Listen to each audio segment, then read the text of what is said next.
All right, we are recording. Hi guys, welcome to Diabolicast. I am your host Michael, and this is my host Jonathan. Jonathan, how are you today? Doing well. How are you? I'm doing okay. I had I always have to wake up early for this podcast, so it always sounds like I'm jet lagged every time I talk. So yeah, I know the feeling. yeah, because if to any listeners who don't know, me and Jonathan are in different time zones. So I'm in Australia and he is in America. So we have to sort out a time where we're both cool to do the podcast, and it takes a toll on me sometimes, I must admit. Yeah, Yeah. it's the way this is scheduled. It's right in the middle of dinner time for me. So Yeah, I mean, I think it just works out for me especially. So, I guess. yeah. Did you want But to? introduce the first movie. Yeah. Okay. The first movie um is a bit of a different one, but I think it's a great one. In fact, it's called Black Dynamite. Um, who was it directed by, Jonathan? Do you remember? I believe his name was Scott Sanders. Yeah, Scott Sanders. That's right.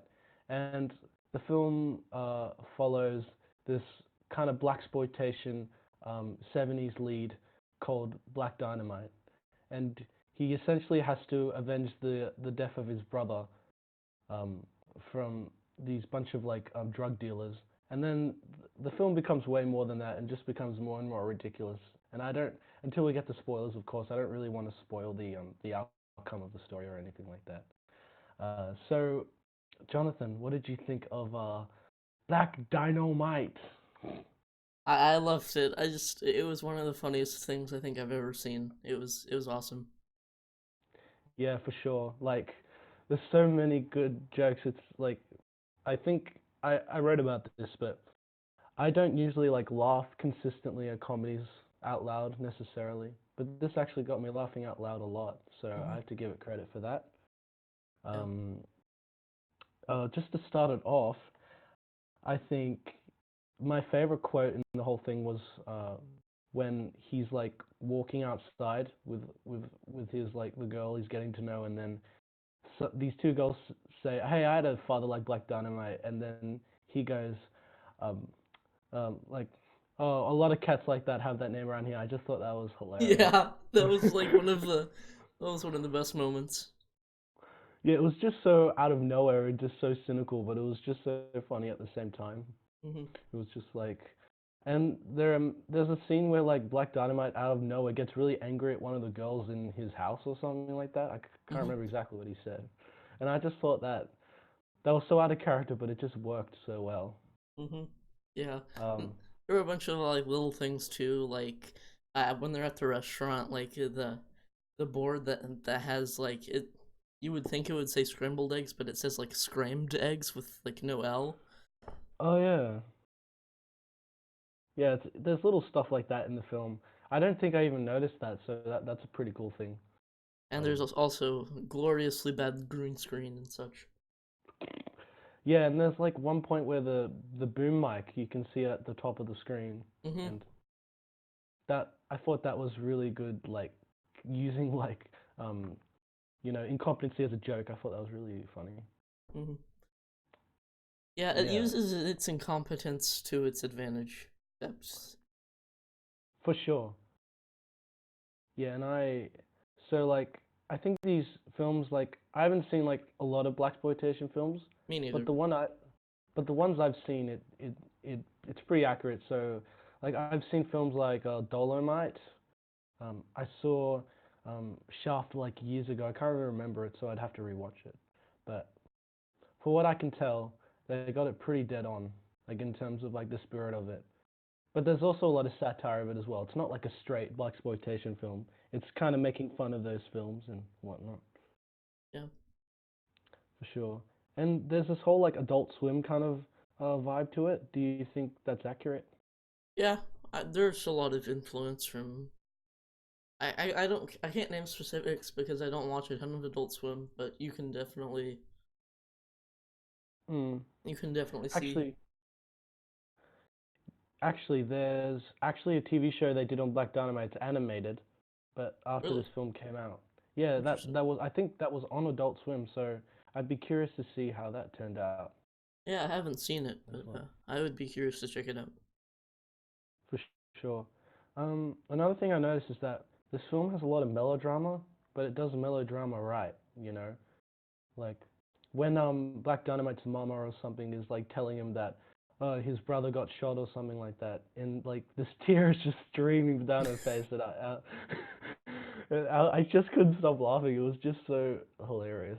Yeah, and then with the split screen and everything, and he's like, interrupted me in the middle of kung fu.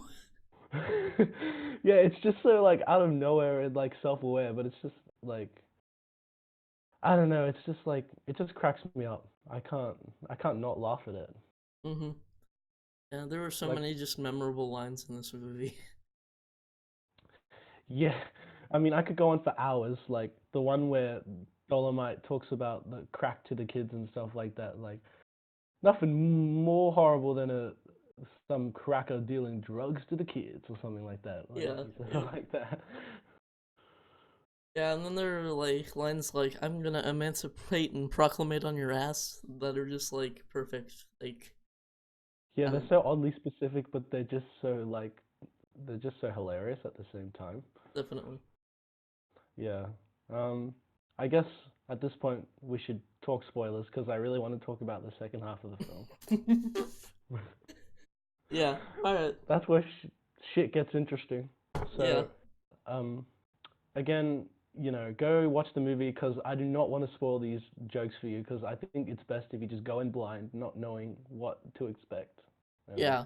Yeah. Don't look anything up about it. Like, there are some no, there are surprises in the second half that are just you shouldn't be spoiled. exactly. Like I went in knowing like the general plot, like it was like sort of like a homage to blaxploitation, but I had no idea of all the stuff that happened in the film specifically. So, Yeah, it gets I, pretty crazy. with saying that, um, I want to talk about the uh, the penis shrinkage, and they go to the island, Yeah. and they end up, and then Black Dynamite ends up in the White House. Yeah. Yeah. So. He has an unchecked fight with Richard Nixon. I honestly can't keep it together because it's just the thing is like when you start the film, you have no idea that's the direction it's going in. You could Mm-hmm. never predict that it was gonna end like this, but it did. It's kind of like sorry to bother you in that regard. Like, it honestly has. I don't know how similar the humor is, but like it is very over the top in the same vein. Yeah, for sure. And there's just a lot of that type of humor. And who would have guessed like is it the anaconda like syrup drink or something like that? Yeah, Um, malt liquor. yeah, the malt liquor. That's right. Uh, you couldn't have guessed that that was the cause for like that was gonna cause like that one guy's penis to shrink. Yeah, and then it just like zooms in multiple times. Yeah, the camera just like zooms in, and I was just like, I was like bursting out laugh. That was like hilarious. And then they The like way gotta put you out of your misery. it's like, do you want me to kill you? And he's just like kind of nodding, but not really. And it's just like he's just sitting there, and oh god, it's just it's just sometimes it's too much in terms of like it overwhelms me so much, but in a good way, you know, like hmm and I don't know, they just use like camera movement and like jokes to like really sell a lot of the humor in this film, and that's what makes it so like so appealing to me in particular. Yeah, For sure. it's a very enjoyable take on these movies, and for me, it's like this like sweet middle between like parody, satire, and homage that just like I don't know that I've seen any other movie do that like correctly, and Yeah, in this this one did it. way, like if we can go back to Death Proof for a second, um, Death Proof was definitely played a bit more seriously, I think. Yeah, Sure, there were like homages and parodies, but for the most part, it was like pretty serious with its presentation. Yeah. This one is definitely more of a satire and a parody of the genre, while keeping in mind the aesthetics of the period and stuff like that. Mhm. Yeah. Like this one has like a bunch of like parts that I don't know that like because like the thing I used to differentiate satire and parody is parody would point thing like cliches out, whereas satire just has a lot of them in it and they just don't say Hmm. anything. Where but like with this one, there's like horrible green screen and repeated usage of the N word, and like a ton of people are getting shot at, and none of the bullets hit, and like all these different little things that just like add up, and yeah, Yeah, it's just I think satire like usually uses black comedy to like point out the ridiculousness of the situation and stuff, but yeah, Black Dynamite kind of does the whole parody satire thing as well. And I think even if you're not like into the genre, you could still get tons out of this because it's just so hilarious just from the joke's perspective. You know what I mean? and the camera work too, like all the zooms and everything. It's just it was hilarious. It makes it so like interesting and authentic, Hmm. especially with how Yeah, they move the camera. Um, if you haven't, I recommend seeing Dolomite because that's pretty much like the most similar to this film in terms of like humor. Except I'd say that Dolomite takes itself a bit more seriously and is a bit slower in pace, but other than that, it's pretty close to like what this film was drawing from at least. So I have to check yeah, it out. yeah, for sure. It's one of those so bad it's good movies, but it's kind of entertaining nonetheless. Uh, Yeah. Um, I just want to talk about the end scene where Dolomite gets the first lady to like he apologizes to the first lady for some reason, which I don't know why, but he was just like it's like, but I held a gun to you, and it's like, and then and then he just has some explanation. I just thought that was both hilarious and confusing at the same time. I was just like, what? and then the first lady is like on his leg at the end. It's just it was perfect. And then his girlfriend just comes out of nowhere, like she wasn't even in the scene, and Mhm. she's somehow there. Yeah, it was. It's a pretty over the top movie, but it's great. It's beautiful. It is beautiful, and I was just surprised that like the film just throws logic and sense to the wall, and that's its appeal and charm. Yeah. Like I was thinking last night because I decided on a whim to rewatch Space Jam last night, Hmm. just because I hadn't seen it since I was like I don't know 14 or whatever. And there was a difference between like how that film makes no sense and how this one makes no sense. Like Space Jam doesn't make sense in just like a face value, like the writers did not really care or factor in. But this movie takes that to its advantage and uses it to like enhance the story. Yeah, And this I movie think that's had what's the difference. the humor is very over the top in this movie instead of just like it's over the top for the sense of comedy instead of a serious movie that actually is over the top. Mm, for sure. It doesn't feel like it's just for the sake of it, obviously. Like it feels like it has a purpose to it, Hmm. and like enhances the overall film as a whole. I think.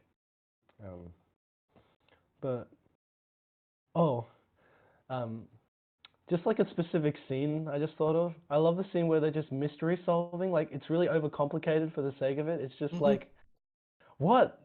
I can't remember the specific line, but what and what is like backwards enhanced, and then like they're like, oh, anaconda. It's just like, how are they doing this?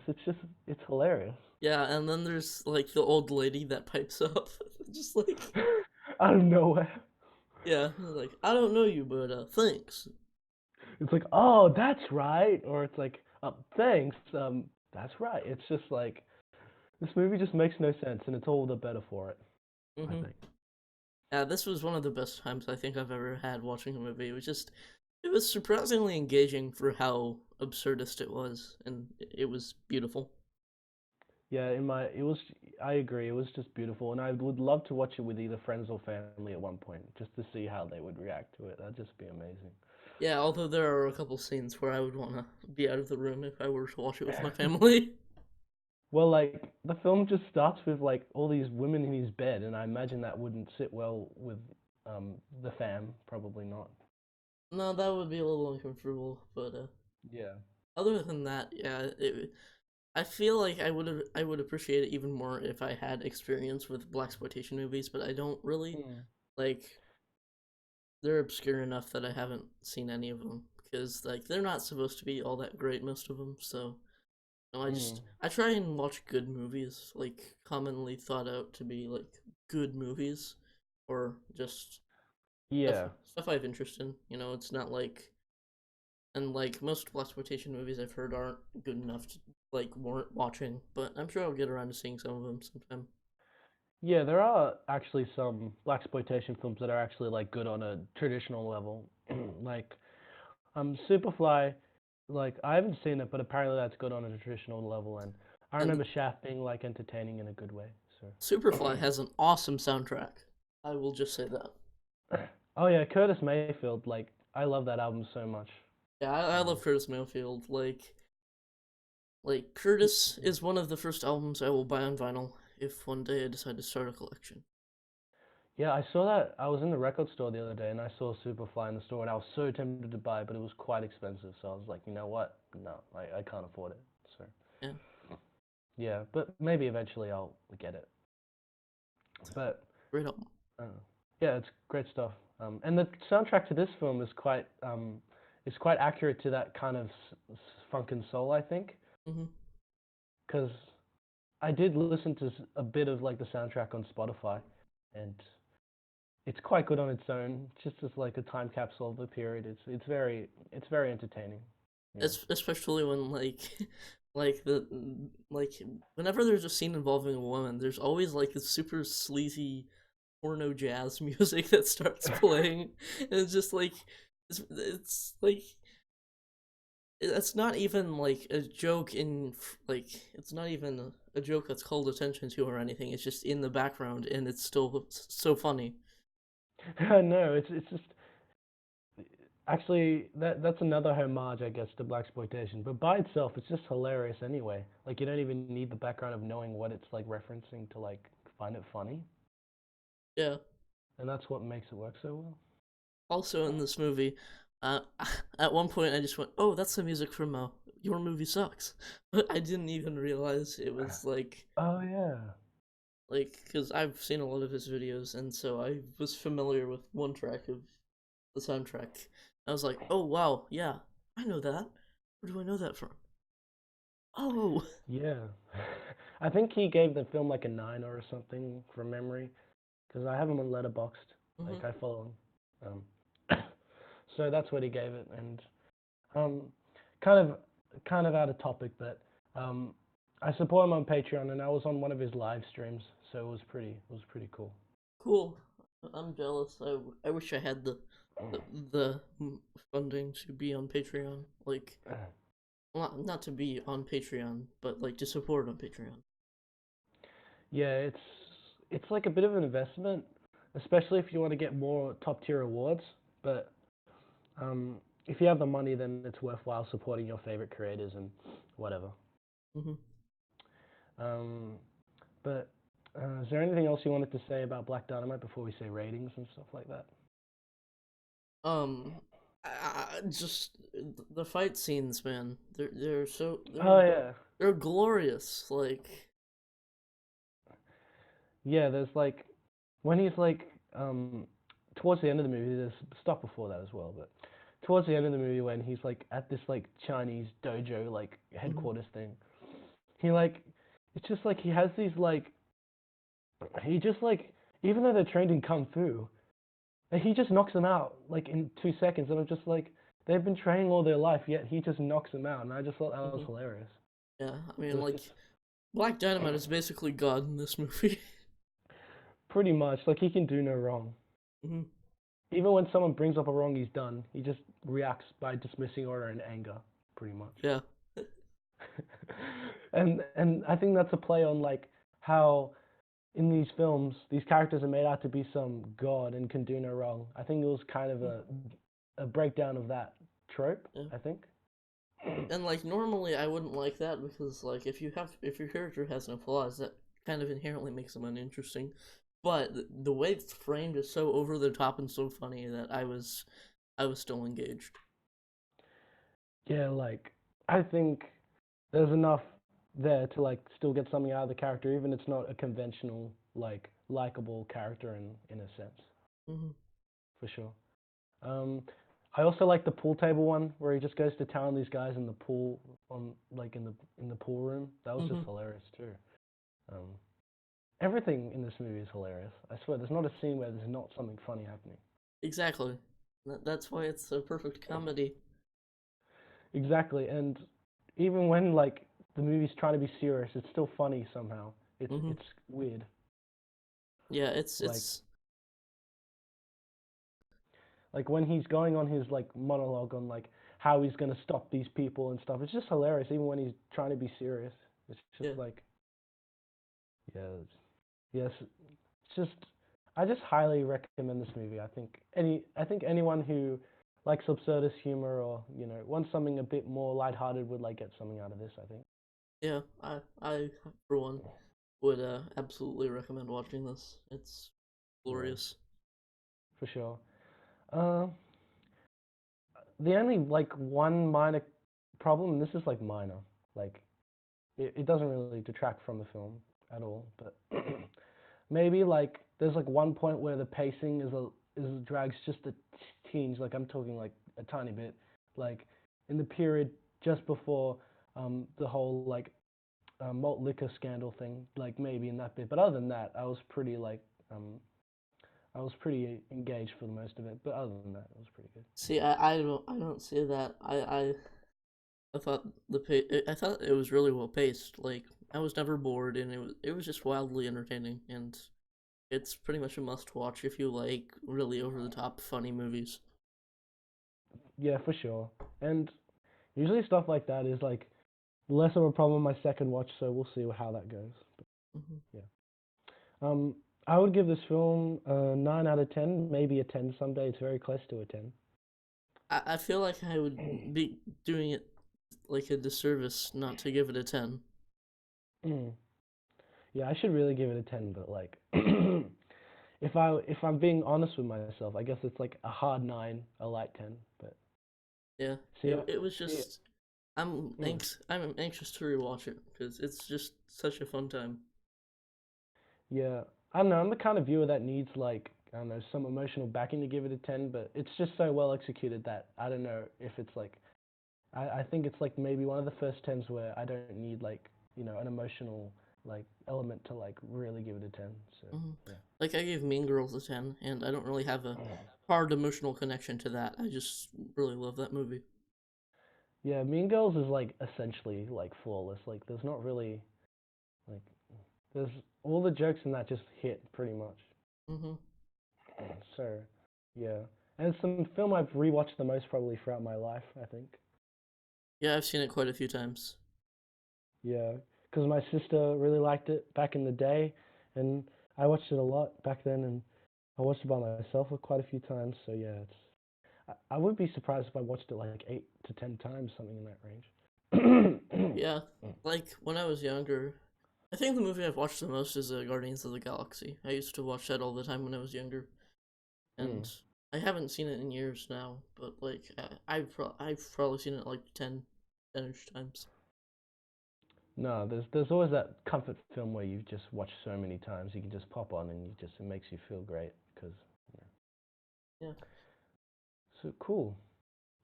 So um, now we're gonna move on to something really quite it's like absurdist in terms of like Black Dynamite, but in a totally completely different way, I'd Yeah, say. it's much different, although it is still kind of crazy, you know. Yeah. So do you want to introduce the next film, Jonathan? Sure. Our next movie is called Dogtooth. It was released. Also, it was either 2008 or 2009. Yeah, But actually, this is like same year as Black Dynamite, by the way. I think. cool.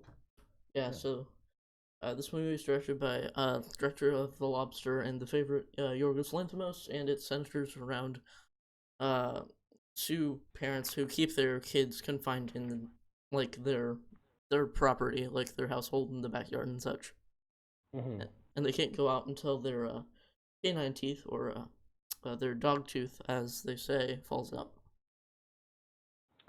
Yes, that's a pretty good rundown of the plot.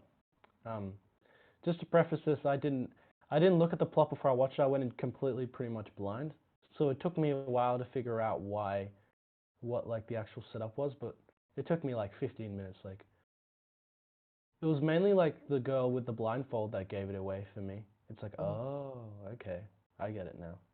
Yeah. Yeah, it's kind of a hard movie. It would be a hard movie to get into if you didn't know anything about it. Yeah. So I guess you start, Jonathan, because you're probably more positive on this than I am. I am. I gave it a 9, but like I readjusted my rating system, so rounding up, I would give it a 10 because Mhm. like I don't know. I'm acknowledge that I have a really weird sense of humor. Like I am a huge fan of Yorgos Lanthimos. The Lobster's top 10 movies for me, and I mean I've enjoyed every movie he's made that I've seen. So like this was right up my alley, and I find the weirder his movies are, the more I enjoy them. Like I would honestly argue, The Favorite is my least favorite of his. Funnily enough, not because it's bad or anything, but because it's just kind of normal in comparison to his other movies. And like The Lobster is my favorite because it's just insane. And this movie is probably my second favorite to The Lobster. It's pretty crazy. Yeah, I find it ironic that your the favorite is your least favorite because of the title. Yeah, I was really excited to watch it, and I was just kind of underwhelmed, unfortunately. Yeah, fair enough. I don't know. Like I gave it the same rating, so I didn't really have any expectations, but I ended up enjoying it. But um, it was more the fact that a lot of his films have that unexpected element where if you're going blind, you don't expect anything that's going to happen really. Like um, I guess spoilers for the favorite, minor spoilers for the favorite. But there's like a scene where you find out like there's these like lesbian relationships happening in the film, and you wouldn't expect that Hmm. because it's like the period, but Yorgos kind of twists it with a modern sensibility, and that rings true in this film as well, I think. Yeah, this movie is like absolutely bizarre. Like it's it's not like The Lobster where it's like super funny. Like this movie has funny parts, but it's like for the most part like really disturbing. Mm. Well, yeah, it's a black comedy, like Mhm. for sure at points, I think. Um, Yeah, I laughed plenty at this movie, but I that mean, that's more with my weird sense of humor. Like I have a really dark sense of humor. Um, I can't say I really laughed at this film that much. Um, in fact, I found quite a lot of it disturbing. oh no, yeah, But there are definitely parts of it that are pretty intense and even when there's not brutal. any like explicit like scenes where something disturbing is happening, it's still kind of disturbing. But Yeah, like just the idea of it all.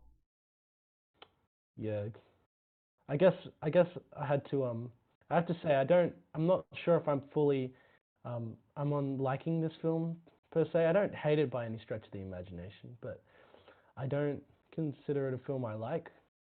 Um, All right. I I guess I some things that I think that I like is that the atmosphere and like the whole like concept of it is really fascinating and keeps you invested in the film for me at least. Um, Mhm. like where it's gonna go and stuff. And I thought the ending was like I didn't I kind of liked it because it was a little bit of a cliffhanger, but it kind of wasn't Yeah, at the same time. Um, we'll talk more about it when we go into spoilers and stuff like that. yeah. Um, So what were your main problems with it? Because, um, um, I don't know if this was Yorgos's intention, so I could be totally off base. But the I think just starting off with the characters themselves, while like the trauma they were going through was really like striking to me, I just thought the characters themselves were were just really dull and uninteresting to me in terms of like yeah, see, like I'm gonna level with you here. The thing is, I think that was Yorgos's intention because mhm, like I think the theme of the movie is well, one of them is that like if you aren't exposed to the outside world, you will lack personality, and like because they haven't been exposed to pretty much anything except their own household, like they lack any of the personality that anybody outside their home has. Yeah.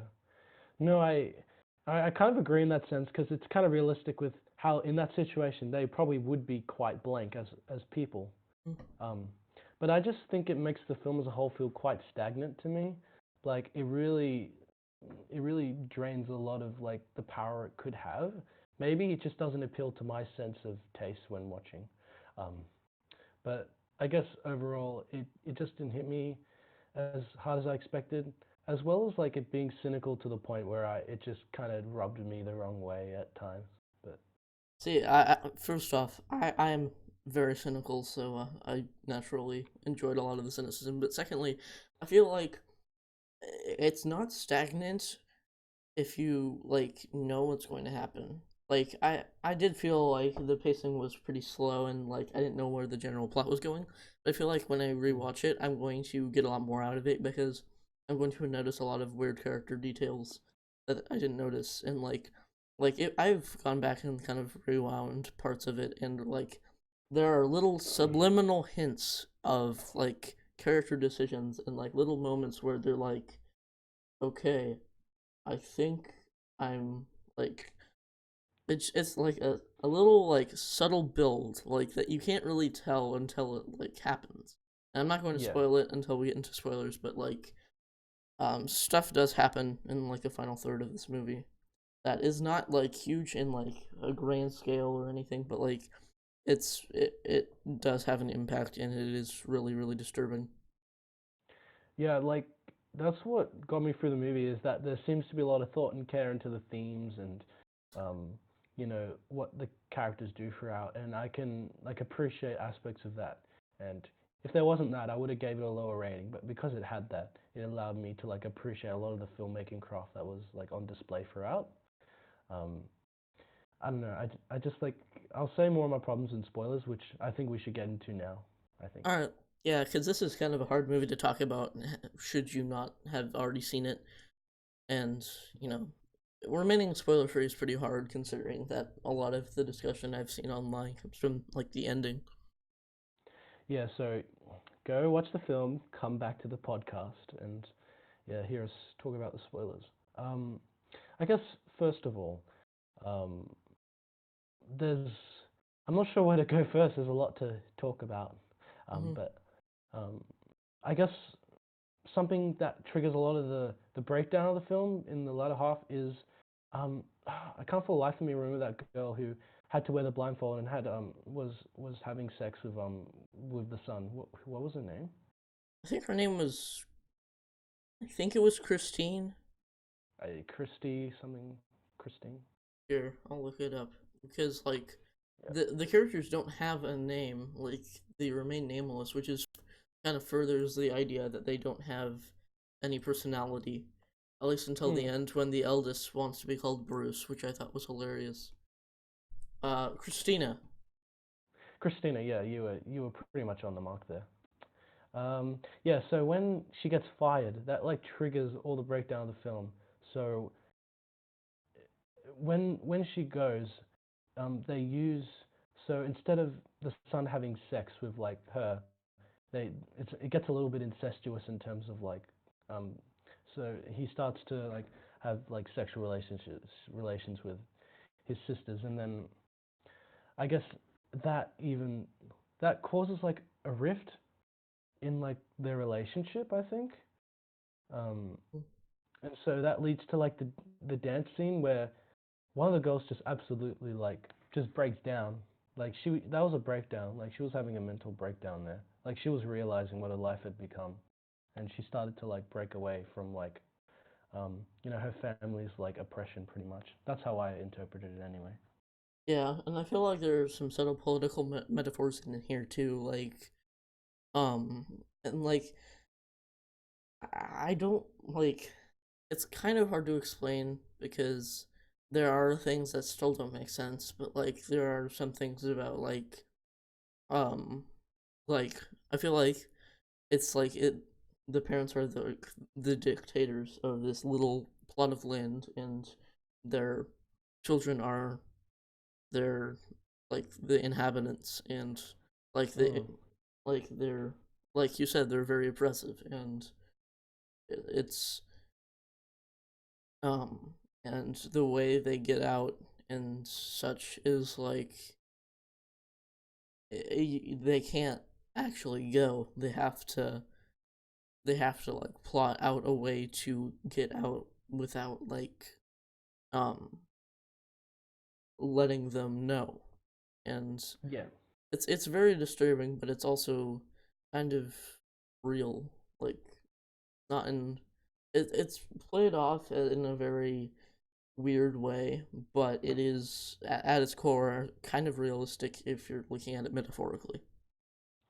yeah. That's a good point. Like you see so many movies where these people are stuck in like this, like I don't know, camp, and they have to escape, and it's played like a mystery or like a thriller or whatever. Mhm. But that film kind of takes that premise and makes it a really realistic and kind of voidless experience, if that makes any sense. Yeah. So that's a good point. Um, and that kind of furthers like my appreciation for the film and why it kind of does stick out in my brain in terms of like what some of the ideas were and what he was going for throughout. Um, I guess another thing I just want to mention. I guess we'll have to touch on this, but they brutally murder a cat and at one point. Um, and I just thought that this film, it, I appreciate that it doesn't really pull any punches with what it shows and what it's trying to say and stuff like that. But I don't think it necessarily had to go that dark and that gory to prove that message. But I don't know. See, I thought it was very striking because it kind of shows their like how like desensitized they are to the whole thing. Like they don't know it's bad. They think it's just something that they have to do. And like the cat is like something to show like the dangers of the outside world, or as the father says, like that's what they're trying to avoid by keeping them inside this place, because otherwise they would have that teenage revolt and just have run out beforehand. But if you have that tension of this looming presence, which isn't really fierce or scary at all, you know, there is reason to stay inside this so-called safe haven, even though it's detrimental to their psyche. And Yeah. No, I think you're on the mark there in terms of like what he was trying to say and using that really, um, you know, unsugar-coated message to like portray like the severity of the situation they're in. I don't know. Maybe it's just because I'm not sure if it's because I'm squeamish or something like that. But I just did not appreciate the like I don't know the way they executed it. But that might just be me. I don't know. yeah, it is not for everybody's tastes. Like, it is a pretty hard movie to get into if you're not already familiar with it, with Yorgos. This was the last Yorgos movie I had seen. Like, I'd seen all of his other movies, like even some of the more obscure ones. Like, I watched Alps a couple of weeks ago, which is Oh, pretty, okay. underrated and people should watch. But, um, yeah, like this was the last one, and like having seen all of his movies up to this point, I was like, okay, I I I get it more than just like if I was like a newcomer, because if you were a newcomer to all of his movies, you're probably going to hate it, because unless you have like really dark sense of humor, or like really like dry, intense, weird movies, like this like movie will probably not be for you. No, I would agree with that assessment. Because I did see The Lobster and The Favorite before I saw this, so I do have some level of background with his work. Um, with I wouldn't. I'm not sure if I'd pick The Lobster or Favorite is better, but I'd say they're equal in my opinion. But I don't know, something about this movie just rubbed me the wrong way. I guess I don't know. This movie is actually most similar to his movie The Killing of a Sacred Deer, where like it's a family drama, but it's like really bizarre and disturbing, especially once you realize what's going on. Hmm. Which highly recommend that movie too. It's really weird and slow, but it's also great. Yeah, that's on my watch list, so I have to get around to watching that eventually. Um, but um, I guess like towards the end, um, I'm not sure if this is a nitpick or not, but I'm just gonna say it anyway. Um, I thought like the film's main core idea is really great, and they do explore it, but I'm not sure if like the film has gives me a lot more to chew on than that. But that's kind of a nitpick. I wouldn't say like that's like a massive See, like I would disagree with that. I think the movie like gives me a lot to think about, like just from a moral stance, like how and just like how like have they set this up to where they don't like go to school or anything, and they don't like. Well, I guess they could be homeschooled, but I mean, like, how have they set this up to just avoid the government completely and like keep them mm, away from society? Like, and like there's just weird like undercurrent of like ignorance from the government and such. Like, there are like a lot of like weird little subliminal hints that like he's like working for. Oh, he doesn't work for the government, but like the government is like kind of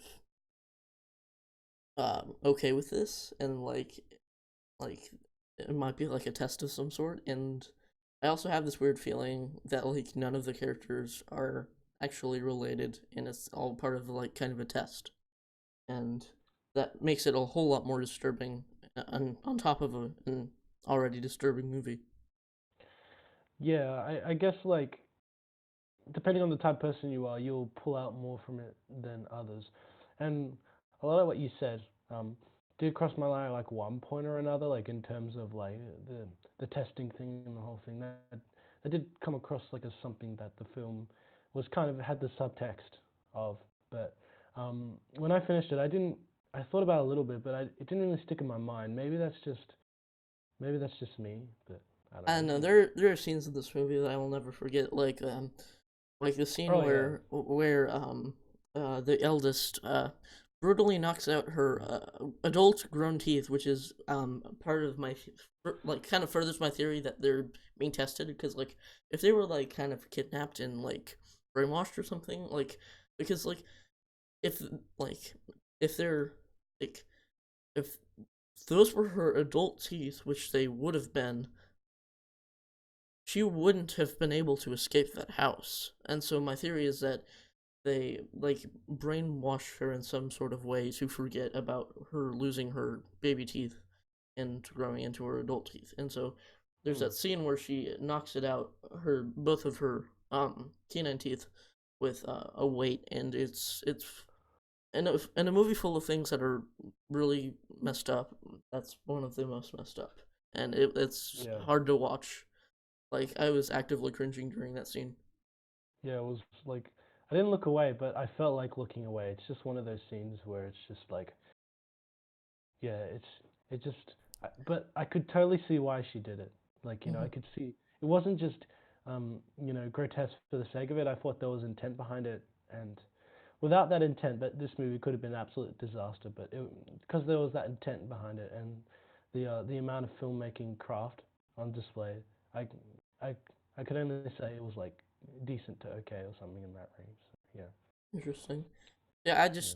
I don't know. I thought it was. I really enjoyed it. Well, I don't want to say enjoyed it, but I really liked it, and I think I had a lot to say about society and what society is shockingly okay with, and what how far is too far, and just, there's a lot to chew on for me, and I can acknowledge it's not for everybody, but I think that if you're a fan of more disturbing, weird, like very deadpan and dry, but also like really like it will keep you invested kind of movies. Like this movie is like a insanely messed up version of like a Wes Anderson movie with all the color drained from it. It's a cynical Wes Anderson movie, and I greatly admire that. And yeah, like Wes Anderson, I feel like Yorgos Lanthimos uses like locations to his advantage and premises and such. And like Yeah. he, I don't know, he just they have some similarities, even though what they're like their movies contain thematically are much different. for sure. And I think in terms of like the um, in terms of the goal of the film, in terms of the ending, um, it's kind of a bittersweet ending because yes, it is very um, like you don't know what the fate of this like because she's in the boot. Um, so um, in a way she got away, but on the other side, where does she go from here? Like how is she gonna get out or even like assimilate into society or something like that? It's a very bittersweet ending in terms of like what it's trying to say. I See, think. I think it's in tone with all movies like super cynical and dark approach to this. Like I think she knew what she was getting into when she like hopped inside the car trunk. I think she was like trying to suffocate herself, like because like Mm, there wouldn't have been a lot of air in there, and she's locked in there, so she couldn't have gotten out when her dad isn't there, like to like opening the trunk for her.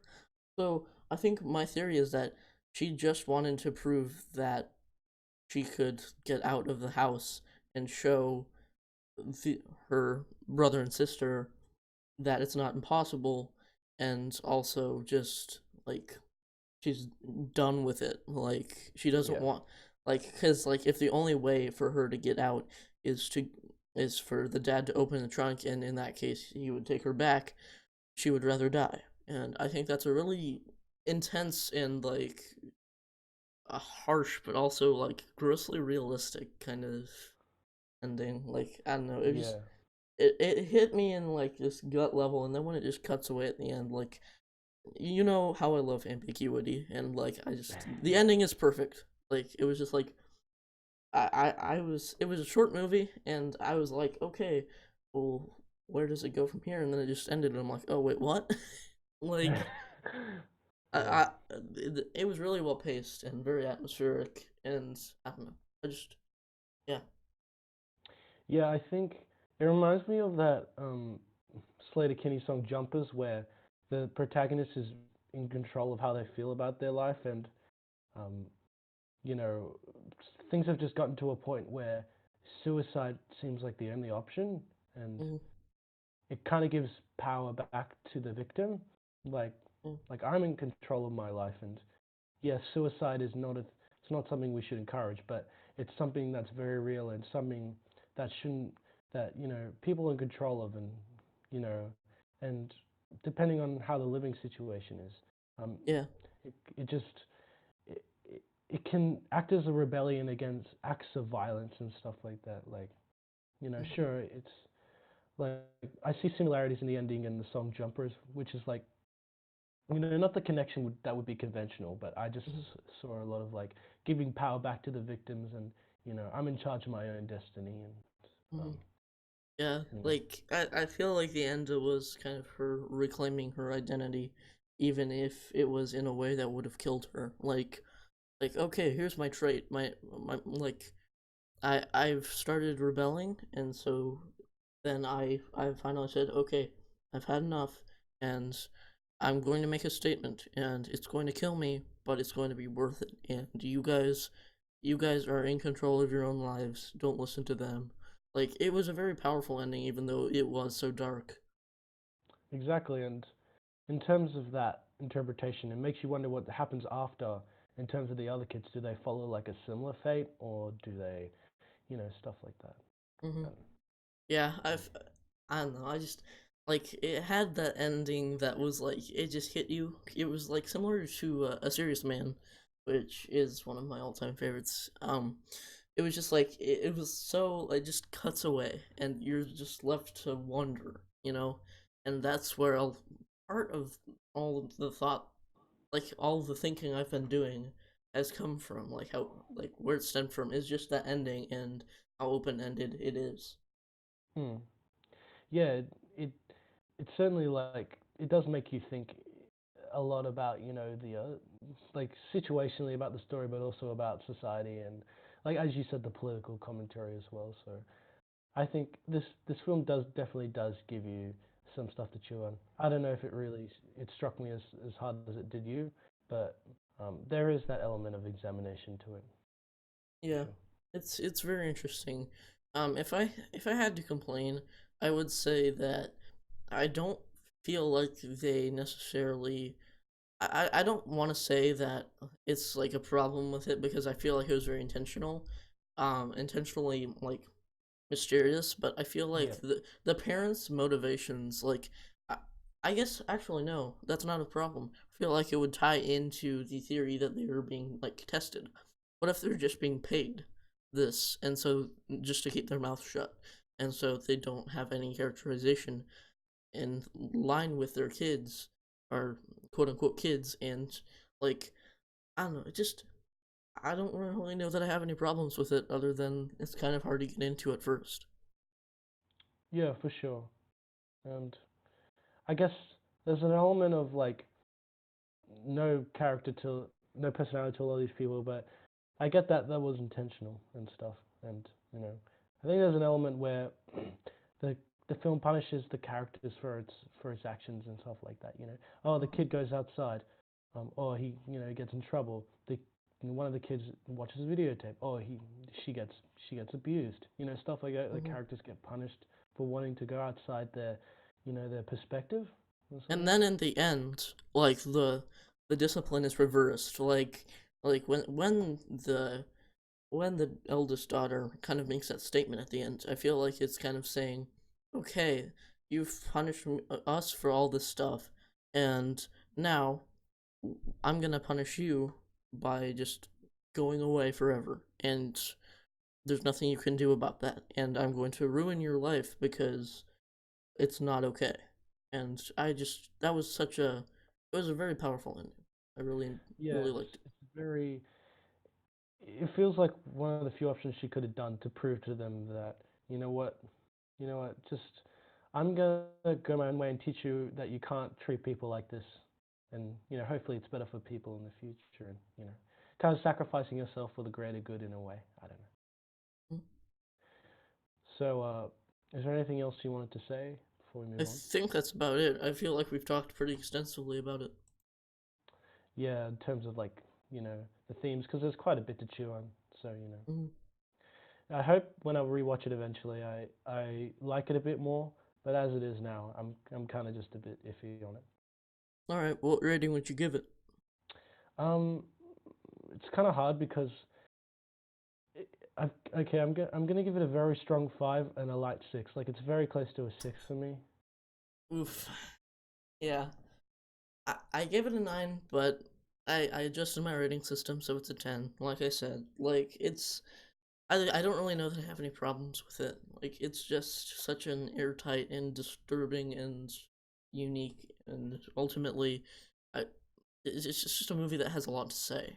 I greatly admire it, even if I do acknowledge that it is not for everybody, and it is kind of hard to get into at first. Like there is sort of a wall of inaccessibility there, but once you kind of accept where it's going, I feel, and like this style of it all, I feel like it you'll kind of open up to it. And I mean, if you don't like it, and if you don't like cynicism, like my mom would Hmm. hate this movie because she hates like super cynical, open ended, like disturbing, like depressing movies, and I'm sure a lot of the the stuff in this movie would not kind of rub it the wrong way too. But Yeah. like, yeah, but like, um, yeah, like as somebody who is super cynical and like really enjoys movies that are really disturbing and unique, this was right up my alley. And it's not as good as The Lobster, but not a lot of things are for me. So Yeah, for sure. And look, I don't really care if a movie's disturbing, as long as it appeals to me, I guess, in what the film is trying to achieve. But I guess it just didn't appeal to me this time. I know it happens. yeah, I will say though, all Yorgos Lanthimos movies have like the funniest dance sequences ever. Like they're so awkward and like over the top, and they're just perfect. Yeah, I remember like all of them just have really absurd dancing. Like all of them. I don't know Hmm. what it is with him. It's hilarious. Yeah, Yeah, definitely. That's definitely pretty much the funniest point in his movies, where he just gets the characters to do some weird dance. It's just hilarious. Yeah, although The Lobster has plenty of moments that I would consider absolutely just.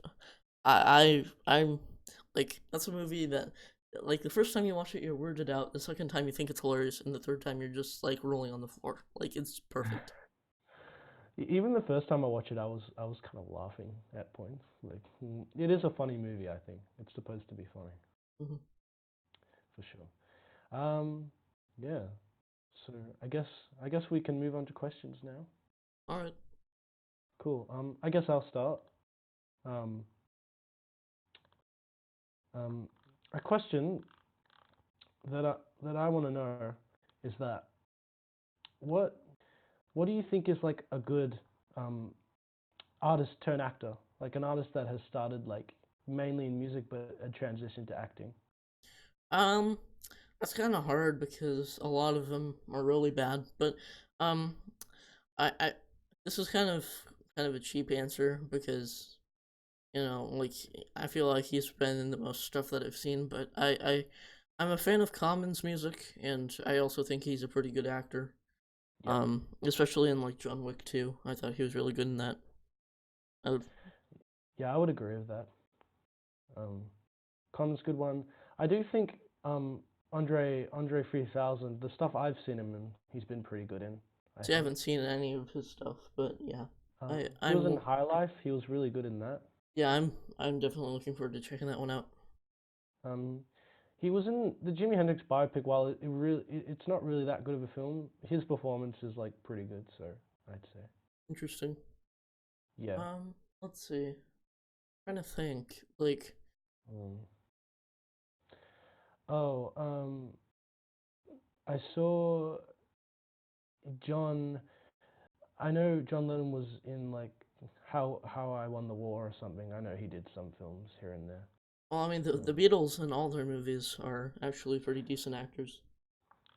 yeah, actually, Hard Day's Night, Help, and Yellow Submarine and all that stuff. Like, even though I know they didn't voice a lot of the characters in Yellow Submarine, but especially in the live action ones, they actually do have comedic timing and they're actually pretty entertaining.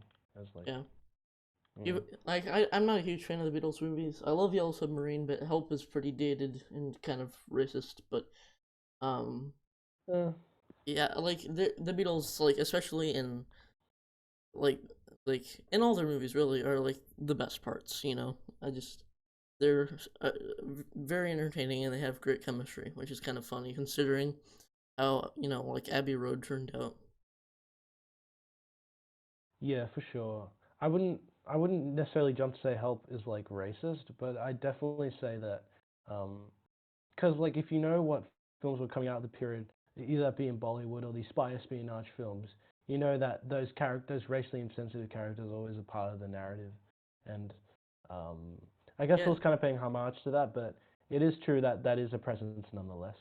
But yeah, yeah. I don't know. It just felt very stereotypical. Like not all Indians are going to want to sacrifice you. Like it just I just like like that. It's so absurd. Like I don't know.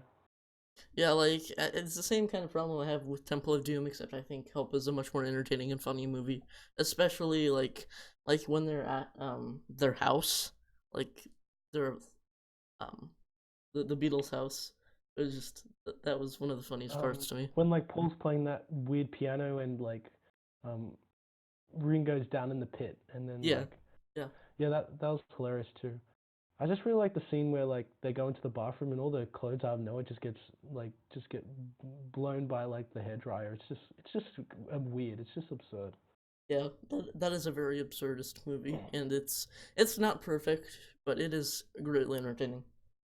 Yeah, I quite like it, but I don't expect everyone to like it as much as I do. But, Have you seen um, any of like have you seen the Magical Mystery Tour? yeah, I have. Yeah. Really, is it any good? I've heard it's pretty bad. Um, it's like I wouldn't say it's bad, but it is a bit of it's a little underwhelming. I will say, just a little bit. Yeah, Um, because like Magical Mystery Tour is one of my favorite Beatles albums, but I don't. I've heard the TV movie's supposed to be kind of look, great. I'd say still check it out, but I don't think it's as bad as like the consensus says it is, but it's not really some like underrated gem. It's kind of like there's a lot of good non sequitur humor and musical sequences and stuff at points, but I think the movie's just bogged down by a lot of like underdeveloped, underutilized ideas at the end of the day. Yeah, Um, I'll probably so check it's it like a out five or a eventually. six. Yeah, it's like a 5 or a 6. I mean, it's pretty short, so it's not like you're going to dedicate heaps of time to watching it and stuff. Hmm. Um, One person I forgot to mention was like Mark Wahlberg, technically, because he started out as he started off as a rapper. Yeah, yeah. Don't Marky forget that. Mark. Yeah. Marky Mark. Uh, like Good vibrations. my dad loves that song. Like I don't know. Yeah, It, it's I it's it, I kind of like it. it's fun, but like I don't know. Just like the idea of Mark Wahlberg rapping is just kind of hilarious to me. Yeah, it just seems like something he did as a side rather than like something he actually started out in. Like, you know what I mean? Mm. Yeah. And I guess Will Smith is a very popular one. I He, don't. Uh, I think Will Smith is great in comedic roles, but like serious roles, like yeah. yeah, I would agree with that assessment. I haven't seen it, but I know he's had some good dramatic roles, but they're very like minimal in his like filmography. Like there's only like one Yeah. or two films where he's actually like pulled in a decent dramatic role. Yeah. Like I enjoy like the Men in Black movies, or at least like both of the like the first and the third one are good, and the second one is not good, and I haven't seen the new one. Mm. And the last one I want to say is like Ice Cube. I think Ice Cube, like he's been in some good stuff. I haven't actually seen any Ice Cube movies, mostly because I haven't seen like stuff go by on like Netflix or Amazon or whatever that like looked good. Like I'm sure he's Yeah. been in like good stuff, but like I don't know. I think Boys in the Hood is pretty good. Oh, I think actually, yeah, I would like and to see that. and Friday. I haven't seen it, but apparently that's supposed to be good. So, is there anyone else comes to mind, or you want to move on to the next question? I think that's about it. Like most of the actors, musicians turned into actors are like they're not really um very like they're usually very short lived. Yeah, Like I feel like some like musicians will have like cameos and stuff, but for sure. But like, it's hard for them to like. I think it's hard for a lot of musicians turn actors to like actually pull in like a very successful career. You know what I mean? Like that actually gets a lot of buzz. I guess Lady Gaga kind of succeeded because she got nominated for Star Is Born. But yeah, I guess that is true. She was pretty good in that. yeah, she was actually like really fantastic in that movie. Hmm. Okay, do you have a question? Sure. I mean, I'm not a TV show guy, but what are your favorite TV shows? Oh, um, okay, let me just have a think. Okay, one that came to mind is like the show called Freaks and Geeks, which I think is like really good. Uh, I haven't seen it. My dad and my sister watched it the a couple like a month ago or so, and I was going to watch it with them, but I I just Just didn't get didn't. around to it. Yeah, Yeah, it's like it kind of takes like teen drama and kind of makes it a little bit more realistic and more like narratively like interesting. Another one that comes to mind is like Futurama and South Park, just those two oh bunched together. yeah, Futurama was gonna be mine. I love Futurama. Like it's pretty hit or miss, but like especially in the later seasons. But I still think it's hilarious when it's on, like when it hits. And there are episodes of that show that like are legendary to me. Oh yeah, for sure. There's the first like 4 seasons are like that's where like most of the good stuff is, I think. Um, Yeah, And there are some good episodes in the later seasons, but they're not as common. Yeah, it's not as consistent. Like the only time like in the early seasons was like mostly the anthology of interest ones, which I don't really like. Like they're just like they're so bad. Those were hit or miss. There was like one of them that I really enjoyed, and then the other one wasn't one I particularly cared for. But I do enjoy the one where like Zoidberg is like giant. Oh yeah, anything with Zoidberg is just classic. Yeah, I think I think it was the second last episode. They actually gave his character some sort of like narrative arc because yeah. they found him like a girlfriend who didn't care about his smell or whatever, and I just thought that was really nice. I don't know. Mhm. Like it was really wholesome because like the show's usually really cynical against him, but they actually gave him something nice for once, which was nice. Yeah. Yeah, but um, I think it was one of the first shows where I actually cried like legit like tears like in bawling. I think Futurama was like the first. Um, Yeah, I didn't cry like because um like Futurama the way I was introduced, they only had like the later seasons on Netflix, so I watched the later seasons first, and that was not a great idea, but like I didn't no, realize how like when I went back through all the episodes in the later seasons, like I didn't realize how much of an impact that last episode had, and it was just it hit me. yeah, for sure. I know anything involving like Fry's dog usually gets me really like emotional for some strange reason. Yeah. Like there are like a couple like strings of episodes that they have that are just like great episode after great episode that I like to put on. Because it's just like they're always super creative and super funny and I like that's a show that has such a great lineup of characters. For sure. And I think even though the latest seasons, as you said, are a bit like hit or miss, I think it's one of the most consistent shows in terms of like, output. Yeah. Although surprisingly, I mean, I love Bender as much as the next guy, but like his like the episodes focused around him tend to be like the weakest, at least in my eyes.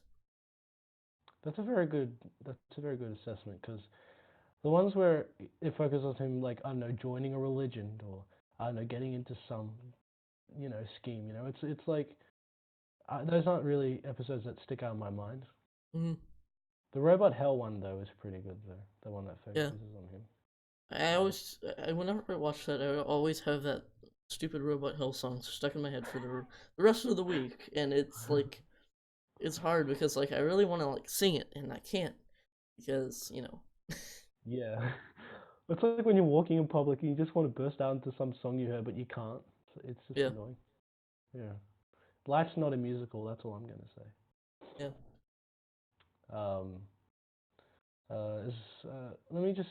I guess I do like Stranger Things, even though it does have a lot of problems. I've only seen the first two seasons. I love the first season. I haven't really thought about it much. The second season was like good, but it was not as good. Yeah. The third season's pretty much like the worst season so far. Interesting. Yeah. It's like, it's not like bad. It's just not particularly like great either, you know? Hmm. Feel like they kind of abandoned like the horror roots of it, and that was kind of what drew me in. Yeah, like the way they marketed the third season, like it felt like they were gonna up the horror for once, but they didn't really. Yeah, it was. I haven't seen it, but from what I heard, it was kind of underwhelming. Yeah, no, that's true in my case at least. Like I thought it was kind of eh. Mm. Um, there's plenty more that I've seen, but I can't. Nothing's springing to mind instantly. I guess. Yeah, Um, there are a couple TV shows that I still want to watch because, like there are, like I've seen bits and pieces of like you mentioned South Park, that I just think are the most hilarious things, and I haven't gotten around to seeing like the entire show. But like there are still shows out there that I want to watch, but like as a whole, I'm much more of a movies guy. I feel like I don't know, for but sure. Chernobyl is a really good miniseries that I watched a couple months back, and I really love the first 3 seasons of Arrested Development, but don't watch don't watch the Netflix stuff. Like, No, I've seen like pretty much the same amount of seasons as you of Arrested Development. yeah, I've seen 4 of the 5 seasons. Watched the first 3. Once the original run was over, that's all you need to see. Don't watch the fourth season. Yeah. No, I've heard that's like the case. I know there's I'm not sure if it was the fourth, but apparently they recut the fourth season to like make it Yeah. closer to the show's original, and people didn't. People were like pissed off. I don't know. Well, no, actually, It was the other way around. it was the other way around. They like recut it to where it was like focused on one person every episode, and they ended up having to Netflix had to redo it because the backlash was so bad. Because like I don't know, people just didn't like the format. I don't know. I've heard people who like that season. I haven't seen it myself, but um, who Yeah, knows? the first 3 are great, and then it's all downhill from there. Yeah. Well, I made the right decision in stopping around three. So That yeah. is one where you have to kind of like watch it faithfully because there's a lot of stuff that comes back into play, like a lot of running jokes and stuff. But it's a really smart and funny and well written show. Yeah, no, I totally agree. I haven't seen the show in years, but the obvious one is like Breaking Bad. Like, um, I watched it ages ago. But I That's one I still need to watch, but that's one that's super long, and I'm just the thing with TV is that like I could watch like a movie in the span of 2 episodes and it would like be better paced. Like I feel like TV shows just drag a lot of stuff out. exactly, especially Netflix shows. Like, it's just like you don't need 10 like 1 hour episodes to like deliver like simple story beats. Like, it's a bit ridiculous. Yeah, like I just it's a lot less concise. Like of an, Yeah. it's less of a, it's I don't know. It's just I'm more of a movie person because it gets more across in less time. And And like your mind becomes numb to it. Like the more you watch, like you stop. For me anyway, like you stop thinking about the show that much. And you just start zoning out, and then you just come in numb to everything. Like the more you watch yeah, it.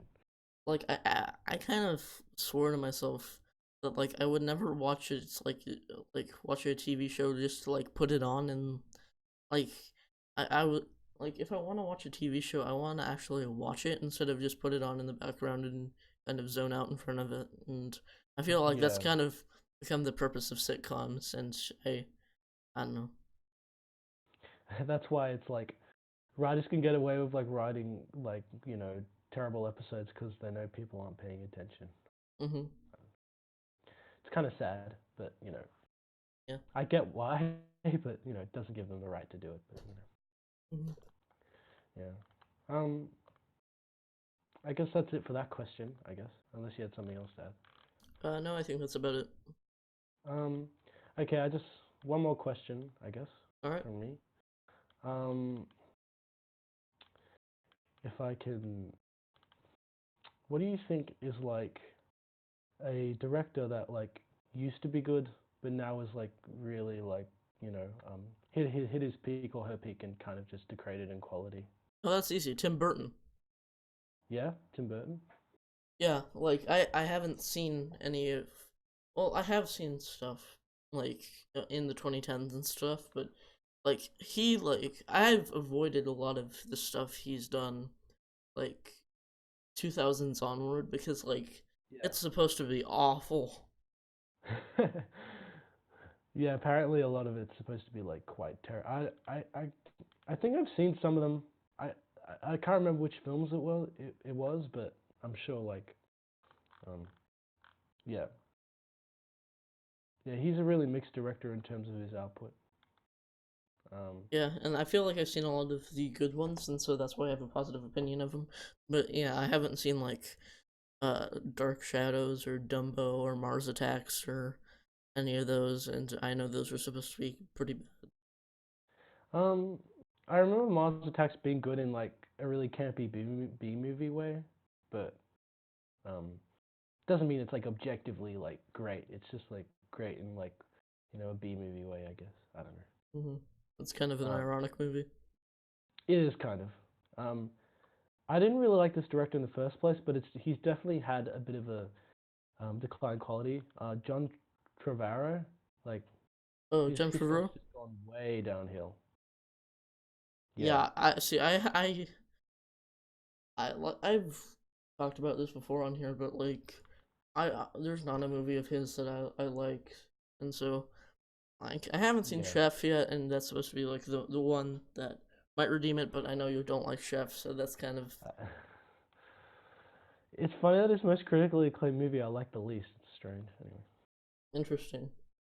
yeah, I don't know. It's just like the thing about that movie is that nothing about it feels genuine to me, Hmm. and like all the characters feel very unlikable. Even and I don't think he intended them to be unlikable. I think he wanted audiences to like them. That was the thing.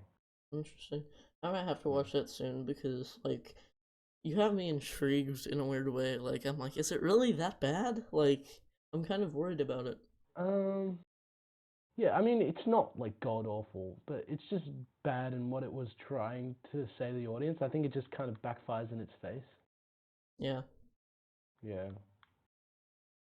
Um, I think. Let me just have a think for a minute. Um, I guess those directors like Robert Rodriguez, like he's made some good movies, but there are a lot of stuff where his movies are terrible. Like, Spy Kids 3. and apparently Planet Terror is pretty bad as well, Oh, from what Planet I hear. Terror is garbage. Do not watch that movie. No, I don't plan to. Yeah, that Nah. movie. That movie just like it's trying to pay homage to like grindhouse movies, but like in reality, it's just using it as a crutch be to try and be like immune to any criticism.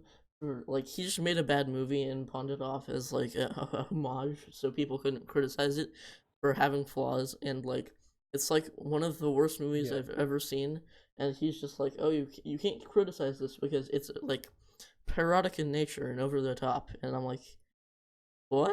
This like it was so terrible and like I don't know, it was just it felt like blatantly exploitative. Like he was just like trying to make like the most violent and disgusting and like over the top and sexualized movie out there. And I would have nothing against that if it was going towards like a specific purpose. And I don't know, I just feel like he made like a purposely bad and like intentionally um like grotesque and misogynistic movie and pawned it off as something that was paying tribute. And yeah, it did not work, and it's really bad. Yeah, if you want to look at that type of film done right, watch Death Proof or Black Dynamite. Like seriously, Yeah, like Death Proof is awesome, and like that's that half of Grindhouse I would recommend. Avoid Planet Terror like the plague, pun intended, because Planet Terror is about a plague. Haha. get it? Yeah. Good times. Um, one more director I'd like to mention is I hope I'm pronouncing her last name right. But it's Amy Heckerlin. I think that's how you Amy pronounce it. Heckerling. Yeah. Yeah, yeah. Um, she's had good movies like Clueless and Fast Times and stuff like that. I haven't Mm, seen Fast Times, but I assume Fast Times is good. yeah. Um, and I know she did National Lampoon, I think. But Hmm.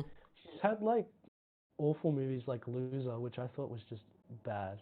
Like, um, and Look Who's Talking, like, those movies are apparently supposed to be bad. So she's kind of a director that's kind of fallen off. Yeah, like I've only seen Clueless, but like from her track record, like I know that she's not supposed to be great anymore. Oh, I just thought of one.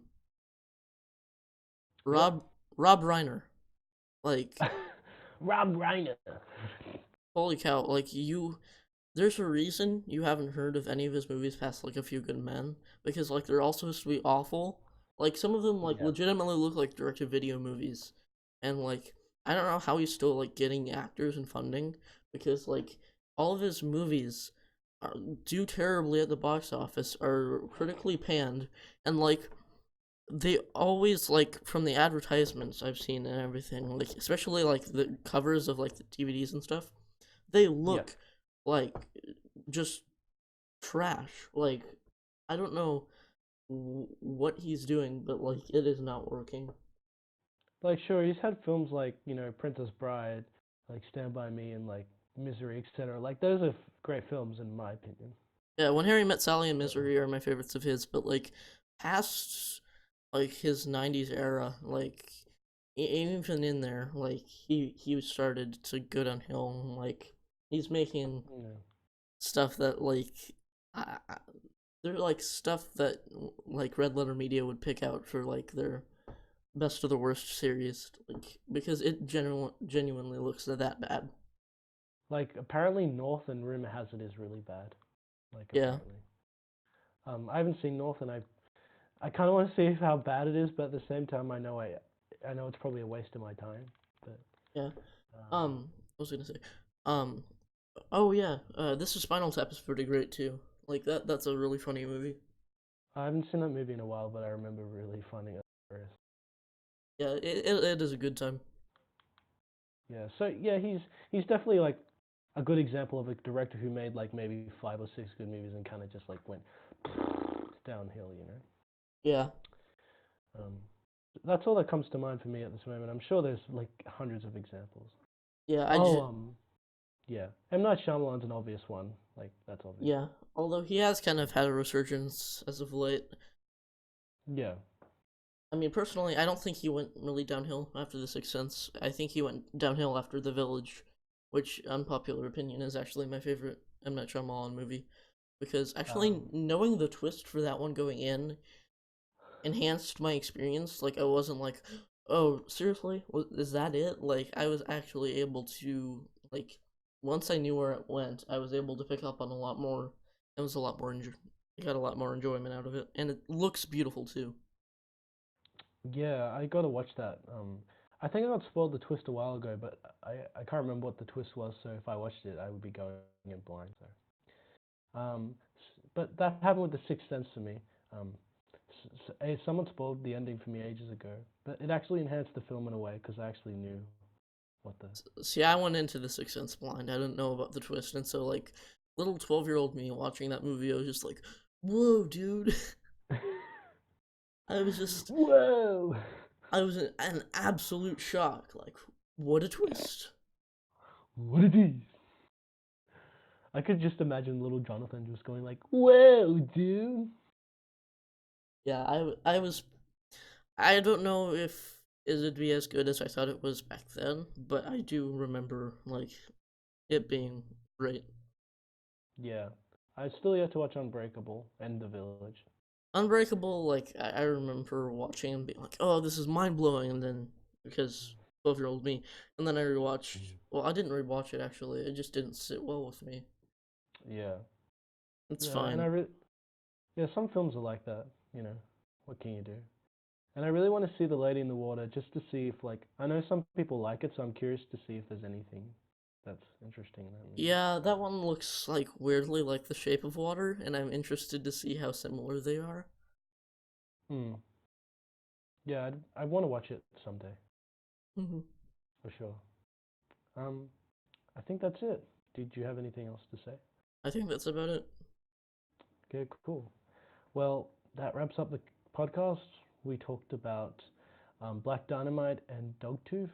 Um, those are two movies that are available. I know YouTube Movies and Amazon and iTunes, and they're available pretty much anywhere. So no excuse not to check them out. Hmm. Um, Jonathan's relevant links are in the description. So for his Letterboxd and um, his Twitter. Again, just like to preface that his Rate Your Music he got banned, so sorry about that. um, I'll have my links down there as well. And yeah, thanks for listening, guys. Hope you enjoyed the podcast. Ready to recommend a movie? Yes, so I didn't know what to recommend because there was quite a bit I want to watch.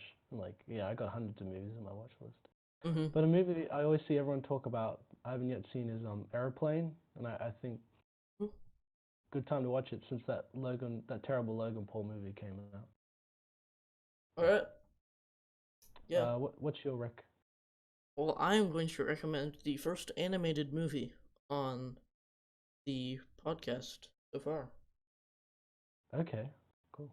It is a Studio Ghibli movie, and it is a fantasy drama by the name of The Tale of the Princess Kaguya. It is long, but it is absolutely a must watch. So, Okay, I think I've been meaning to watch that, so I can't wait to check it out. cool. All right. Um, I guess that is the end. So thanks for listening, and make sure you check out the recommendations before next week. Yep. Thank you. All right. Bye. Bye.